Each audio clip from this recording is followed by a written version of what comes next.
Good. So I have to start actually with a bit of a caution tonight. And can you guys hear me in the back? It's okay.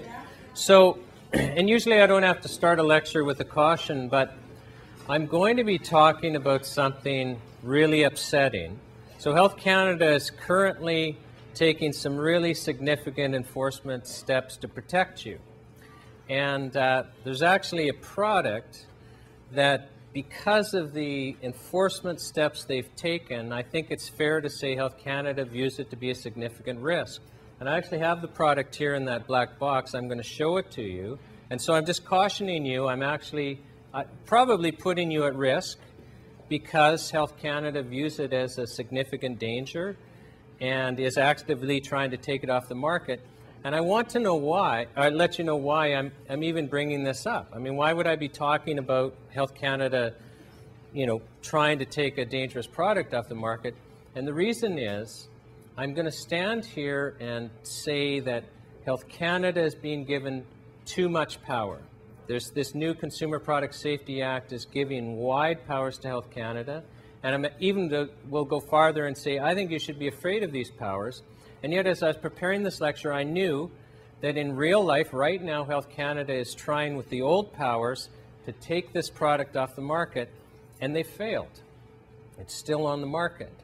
But I know if they had the new powers, they would be able to absolutely squash this product, take it off the market, and protect you. And I thought, I need to be fair to you, the audience, and give you a balance, right? So you can see where Health Canada is trying to protect you with the old law, and balance that against me saying these new laws go too far. So it's really just to be fair to you, despite the fact that I'm putting you at some risk in doing that.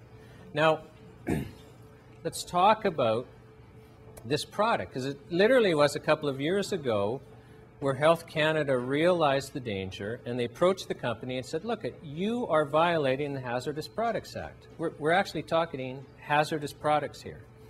And the company said to Health Canada, well, actually, we don't interpret the law the way you do, and they just didn't agree.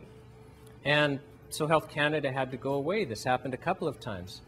Now, clearly, it is intolerable to Health Canada for a significant health risk to be left on the market. So this went to the top. Listen carefully. This went to the director of the Consumer Product Safety Directorate, a Mr. Robert Iannero. So this goes to the very top of the consumer safety in Canada, and he writes an opinion. It comes out on March 8th of this year explaining why this product is in violation of the Hazardous Products Act and outlining the significant dangers. And Health Canada, armed with this opinion, within 3 days sprung to action, and they actually demanded of this company that they recall every one of these products sold over a 13-year period. Okay, now this is a small company that was built up by, in Canada, and you don't have to be a rocket scientist to know if you have to recall 13 years worth of sales, you're going bankrupt. But you have to appreciate how dangerous this is in Health Canada's eyes, that obviously they felt this was necessary to protect you. So I want to, and I don't want anyone to be alarmed when I bring this product out. So I want to show you the product. This is honest to God true. I'm not, you can't make this stuff up. Oh, yeah, and it's true, okay? I told you you'd be upset, that it's alarming. And this is actually the problem here. This is a bean bag. But inside it is not beans. Inside it, and please calm down, is white table rice, the type you have that you eat for supper. If you go to an ethnic restaurant, this is what you'll be served. And according to Health Canada, this is a significant risk. Because in the Hazardous Products Act, you can't have seeds as stuffing in children's toys. And, just so you know your tax dollars are hard at work, I'll read for you, and again, I'm doing it because I can't make this stuff up, from Robert Iannero what the risks are of having seeds in children's toys. And the first one is these seeds could be toxic. These seeds could have pesticides. These seeds could be an allergen to some. These seeds could become lodged in a child's ears or nose. These seeds could be aspirated into the lungs, so the child could breathe them into the lungs, And here's where it gets really scary, is if a child does that, they're not going to show up in an x-ray. They'll be opaque, so we're not going to be able to find them. And while they're there, they could cause pneumonia or bronchitis. Or they could sprout and become difficult to remove. Okay, I'm not making this up, okay? So, and my favorite is they could contain larvae or insect eggs, which could develop into, and I quote, an infestation of vermin. And this was actually really illuminating for me, because we also learned that according to Health Canada, a child is anyone under the age of 14. Now, I have a 13-year-old son, and like all teenagers, he hangs out with his friends, and there are times they're not supervised.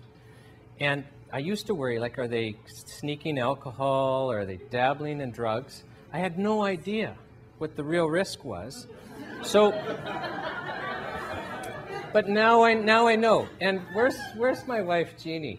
Look, she's at the back. She'll verify this is true. Before I went on this speaking tour, I sat my son down and I said, Zach, when you're hanging out with your friends and you're unsupervised, are you guys like sneaking into the kitchen, chewing through the bags of rice and inhaling the rice? And do you know what he said? He said no. But like, for those of you who are parents of teenagers, even though you get a straight answer back, like, you're not sure. And like, my wife and I were beside ourselves because we can't find out. We could take him to be x-rayed, but it'll be opaque. Like, so, and we had this misfortune. Do you guys see those mummy movies where like those old ancient Egyptian beetles, the scarabs came out of people's mouths? Like, now, when we sit down for a family meal, it's like awful, because we don't know, like, is it this time he opens his mouth and that infestation of vermin's going to come out? And it's just ridiculous. Now, this is funny because we all know intuitively that white table rice in a bean bag is not dangerous. Okay, so that's why we can find this funny. But what I'm going to say next is important for you to understand. Let's say there was something toxic. Okay, let's say there was a danger. Let's pretend that there was some dangerous chemical in here. Because what this is for, actually, you throw it in the microwave for, a minute and a half. You put it in the back of the bear, and it's amazingly effective at warming up the bear. That's why it's there. And, they've tried other things. This is what works, white table rice. But let's say there was something in here that, when you did that, it emitted some dangerous chemical, and the manufacturer would not recall. Okay, I'm not aware of a manufacturer never recalling when there actually is a danger. And the reason I'm not aware of it, well, A, I've never run across it, but you would be guilty of criminal negligence if you're a manufacturer and the Health Canada's told you there's a danger and you kept selling and somebody got hurt. And if they die, you're going to prison for life. That's the penalty for criminal negligence causing death. And you're going to get absolutely axe murdered in civil court if anyone's hurt. So you see, I've never run across a situation where a manufacturer never recalled, where there's actually a danger. But let's say there was a danger and the manufacturer wouldn't recall. Health Canada, you have to understand this, they've got tons of tools that they can use. First of all, the obvious one, will go to court and get an injunction. Any judge in Canada who believes that there's a health risk because a company is not complying with the Hazardous Products Act or any other piece of legislation, I promise you he or she is going to come out with a strict order outlining exactly what needs to be done to protect us, because do you know the public feedback they would get if that didn't happen and someone was hurt? It's simple psychology, isn't it? And you know who backs up court orders? The police. They could go to a justice of the peace and get a search warrant and seize the product.